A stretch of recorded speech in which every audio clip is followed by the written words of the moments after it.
जय हिंद। स्वागत है आप सभी का हमारे इस यूट्यूब चैनल पर। और आज हम क्लास 9 हिंदी आंसर की करने वाले हैं। आज का पेपर आप लोग का काफ़ी अच्छा गया होगा और कल भी आप लोग का पेपर अच्छा होने वाला है। तो चलिए आप लोग जल्दी से मिला लीजिए आंसर की और बताइए आप सभी के हमें क्या रहा आप लोग का फाइनल स्कोर। तो सबसे पहले आप लोग को बता देना चाहते हैं कि यह पेपर जो था 1 घंटा 30 मिनट का था और कुल 40 मार्क्स से थे और कुल 40 प्रश्न भी पूछे गए थे। तो पहला जो प्रश्न आप लोग का पूछा गया अपठित गद्यांश एवं पद्यांश है, जिसमें से 1 से 4 तक आप लोग का गद्यांश जो पूछा गया था, जहाँ पे कहता है कि जब कोई युवा अपने घर से बाहर निकलता है तो पहली कठिनाई उसे मित्र चुनने में पड़ती है। यदि उसकी स्थिति बिल्कुल एकांत और निराली नहीं रहती तो उसकी जान पहचान के लोग धड़ाधड़ बढ़ जाते हैं और थोड़े ही दिनों में कुछ लोगों से उसका हेल मेल बढ़ते बढ़ते मित्रता के रूप में परिणत हो जाता है। मित्रों के चुनाव की उपयुक्ता पर उसके जीवन की सफलता निर्भर हो जाती है, क्योंकि संगति का गुप्त प्रभाव हमारे आचरण पर भारी पड़ता है। तो चलिए यहाँ पे जो प्रश्न है, पहला कहता है कि घर से निकलने पर किसी युवक को क्या कठिनाई होती है, तो मित्र चुनने की, जो कि ऑप्शन नंबर बी के साथ चला जाएगा। दूसरा कहता है कि हेल मेल बढ़ते बढ़ते किस रूप में परिणत हो जाता है, तो इसका जो करेक्ट आंसर होगा मित्र के रूप में, जो कि ऑप्शन नंबर डी के साथ चला जाएगा। वहीं अगला जो प्रश्न है तीसरा नंबर, हमारे आचरण पर किसका भारी प्रभाव पड़ता है, तो संगति का भारी प्रभाव पड़ता है, ऑप्शन नंबर ए के साथ चला जाएगा। 4 नंबर प्रश्न का कहता है कि प्रस्तुत गद्यांश का उपयुक्त शीर्षक क्या होगा, तो इसका जो करेक्ट आंसर होगा ऑप्शन नंबर डी के साथ चला जाएगा, युवावस्था और मित्र, जो कि option number D correct answer हो जाएगा। तो जिन बच्चों ने इन सभी प्रश्नों को टिक लगा कर आएंगे उनका सही हुआ होगा। 5 से 8 तक जो हमारा प्रश्न पूछा गया है वो पद्यांश से है।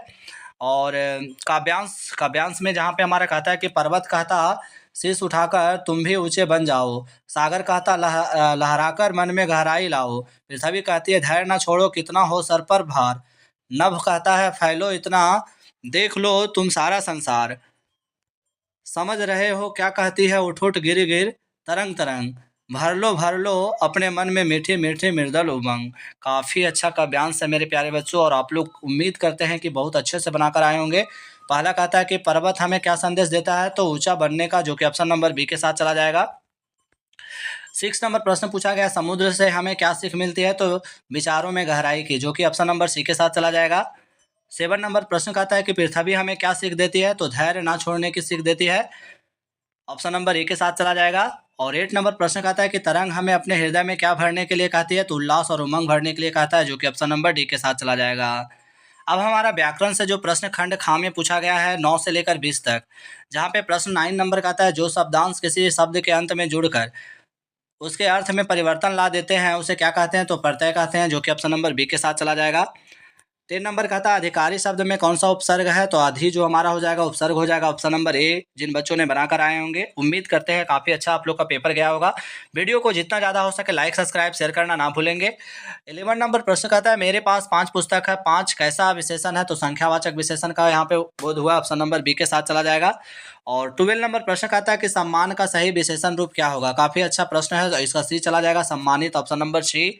नेक्स्ट प्रश्न है 13 नंबर कहता है कि बुद्धिमान का स्त्रीलिंग रूप होगा, तो क्या हो जाएगा बुद्धिमान का यहाँ पे क्या हो जाएगा, ऑप्शन नंबर ए में है बुद्धिमानी है और बी में कह रहा है कि बुद्धिमती, तो ऑप्शन नंबर बी के साथ हम लोग चलते हैं। वहीं नेक्स्ट प्रश्न कहता है 14 नंबर के अध्यापिका का एक बहुवचन होगा, तो क्या हो जाएगा, ऑप्शन नंबर सी के साथ चला जाएगा, अध्यापिकाएं हो जाएगा, ऑप्शन नंबर सी इसका करेक्ट आंसर हो जाएगा। अगला जो प्रश्न है कर्ता ने चिन्ह का सही प्रयोग किस वाक्य में हुआ है, तो इसका जो करेक्ट आंसर होगा मैंने रोज पढ़ाई की, ऑप्शन नंबर बी के साथ चला जाएगा।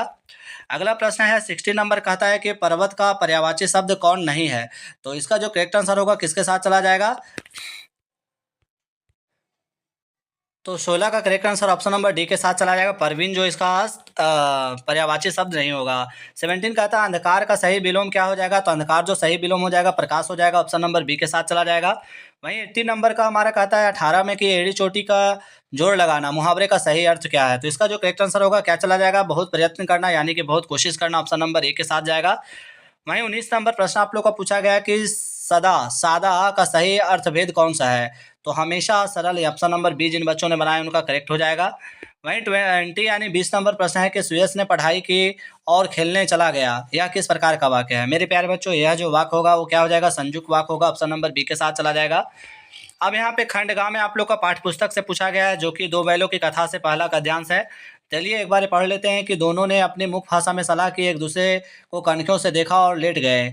जब गांव में सोता पड़ गया तो दोनों ने जोर मारकर पगहे तुड़ा डाले और घर की तरफ चले। पगहे बहुत मजबूत थे, अनुमान ना हो सकता था कि कोई बैल उन्हें उन्हें तोड़ सकेगा, पर इन दोनों में समय दुगनी शक्ति आ गई थी। एक एक झटके में रस्सियाँ टूट गई। चलिए पहला प्रश्न जो 21 का आता है यानी 21 नंबर में कि प्रस्तुत गद्यांश किस पाठ से लिया गया है, तो दो बैलों की कथा से लिया गया है। ऑप्शन नंबर के बी के साथ चला जाएगा। वहीं 22 नंबर प्रश्न का आता है कि दोनों बैलों किस भाषा में एक दूसरे से बात करते थे, तो मुख्य भाषा में, ऑप्शन नंबर ए के साथ जाएगा। वहीं 23 नंबर प्रश्न का आता है कि किसमें दूनी शक्ति आ गई थी, तो हीरा और मोती में दूनी शक्ति आ गई थी। 24 नंबर प्रश्न का आता है कि दोनों बैल मजबूत पगहे को तोड़कर किस तरफ भाग गए थे, तो अपने घर की तरफ चले गए थे। ऑप्शन नंबर ए के साथ चला जाएगा। अब यहाँ पे 25 से 28 में जो हमारा पद्यांश पूछा गया है, आप लोग देख सकते हैं, क्या देख ना सकते जंजीरों का गहना हथकड़ियों क्यों, यह ब्रिटिश राज का गहना। तो काफ़ी अच्छा यहाँ पे का पद्यांश है। और प्रश्न कहता है कि प्रस्तुत काव्यांश के कवि कौन है, तो माखनलाल चतुर्वेदी जी के साथ चले जाएंगे। वहीं 26 यानी कि 26 का था, कवि ने हथकड़ियों को क्या कहकर संबोधित किया है, तो ब्रिटिश राज का गहना के रूप में।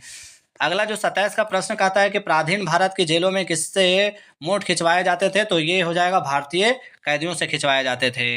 अगला जो 28 नंबर प्रश्न है कि कवि का संघर्ष किसके विरुद्ध था, तो तत्कालीन ब्रिटिश शासन के विरुद्ध था, जो कि ऑप्शन नंबर डी के साथ चला जाएगा। वहीं 29 से 40 तक हमारा सही विकल्प चुनना है। किसने बालिका मैना पर दया भाव दिखाया था, तो सेनापति हे ने दया भाव दिखाया था, ऑप्शन नंबर बी के साथ चला जाएगा। वहीं 30 नंबर प्रश्न का था लहसा की यात्रा के दौरान लेखक किस मार्ग में अपने साथियों से बिछड़ गया था, तो लडकोर में लेखक बिछड़ गया था। अगला जो 31 का था गुरुदेव किसे कहा गया है, तो रविन्द्रनाथ टैगोर को गुरुदेव कहा गया है। और 32 नंबर प्रश्न का था फॉल ऑफ ए स्पैरो किसकी रचना है, तो सालिम अली की, ऑप्शन नंबर ए के साथ चला जाएगा। 33 नंबर प्रश्न का था मेघ आए कविता में पाहुन किसे कहा गया है, तो पाहुन अतिथि को कहा गया, ऑप्शन नंबर सी के साथ चला जाएगा।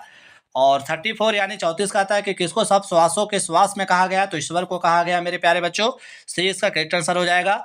और 35 नंबर का था कबीर रसखान पक्षी के रूप में किस नदी के तट पर अपना बसेरा बनाना चाहते थे, तो वो जमुना नदी पर अपना बसेरा बनाना चाहते थे, ऑप्शन नंबर बी के साथ जाएगा। और 36 नंबर प्रश्न का था बच्चे काम पर जा रहे हैं कविता में कवि की पीड़ा का विषय क्या है, तो बालकों का मजदूर यानी कि मजदूरी कराना बालकों का, ऑप्शन नंबर ए के साथ चला जाएगा।